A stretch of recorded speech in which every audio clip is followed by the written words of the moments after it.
మన డీమోన్ పవన్ గారు మరో అభిజిత్ అవ్వబోతున్నారా? అసలు ఈ మాట ఎందుకన్నా, నీ క్వశ్చన్ ఎందుకు వచ్చింది సడన్ గా అనేది ఒకసారి మాట్లాడుకున్నా. ఏమీ లేదు, మన ఆదివారం డీమోన్ పవన్ గారు ఏదో మిస్టేక్ చేయబట్టి డోర్స్ ఓపెన్ చేసి బయటికి వెళ్ళిపో అది దాన్ని నాగార్జున గారు అంటే ఆయన మోకాల మీద పడి సారీ చెప్పి ఆయన తప్ప ఆయన ఒప్పుకొని నేను ఎప్పుడు ఇలా చేయను అనేది చెప్పేశారు అనమాట. సో ఇప్పుడు అభిజిత్ గారికి దీనికి లింక్ ఏంటంటే, అభిజిత్ గారు సీజన్ 4లో ఉన్నప్పుడు కూడా ఏదో మిస్టేక్ చేస్తే మన నాగార్జున గారు సేమ్ ఇలాగే డోర్స్ ఓపెన్ చేసి వెళ్ళిపో అది ఇది అంటే అభిజిత్ గారు కూడా మోకాల మీద పడి నేను క్షమించండి, నేను ఇంకెప్పుడు అలా చేయను, నా తప్పు నేను చేసుకుని సంథింగ్ ఆయన అయితే ఆ విధంగా అయితే చెప్పారనమాట.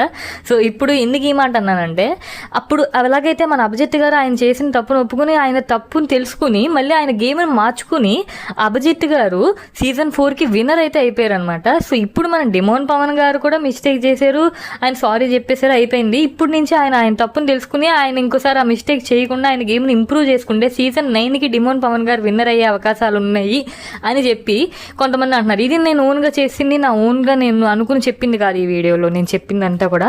సో నేను కూడా కొన్ని ఇన్స్టాగ్రామ్ కొన్ని టెలిగ్రామ్ గ్రూపుల్లో ఈ పోస్టులు చూసాను అనమాట.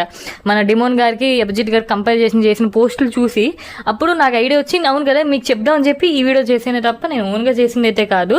నేనేమి పవన్ గారికి అభిమాని కదా, ఆవలకేళ్ళగా అభిమానులు అంతకంటే కాదు. అసలు జస్ట్ వాళ్ళు ఎక్కడో నేను చూసిన పోస్ట్ని మీకు చెప్దామని నా ఒపీనియన్ షేర్ చేద్దామని చెప్పాను. సో మీరు చెప్పండి, ఇప్పుడు నిజంగా డీమోన్ గారు ఆయన గేమ్ని ఇంప్రూవ్ చేసుకుంటే అభిజిత్ గారు లాగా అప్పుడు సీజన్ 4లో అభిజిత్ గారు విన్నర్ అయినట్టు ఆ ఇన్సిడెంట్ తర్వాత ఇంప్రూవ్ చేసుకున్న గేమ్ని మన డీమోన్ పవన్ గారు కూడా ఈ ఇన్సిడెంట్ అయింది కాబట్టి ఇంక నుంచి ఇంప్రూవ్ చేసుకుంటే ఆయన కూడా విన్నర్ అవ్వగలరా? ఆయన విన్నర్కి డిజర్వ్ అయినా?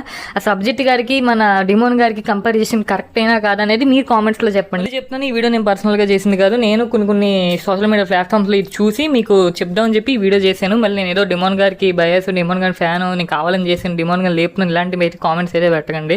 నేను కొన్ని నాట్లో ఈ పోస్ట్ చూసి నేను వీడియోగా చేశాను మీకు చెప్దామని, అంతే.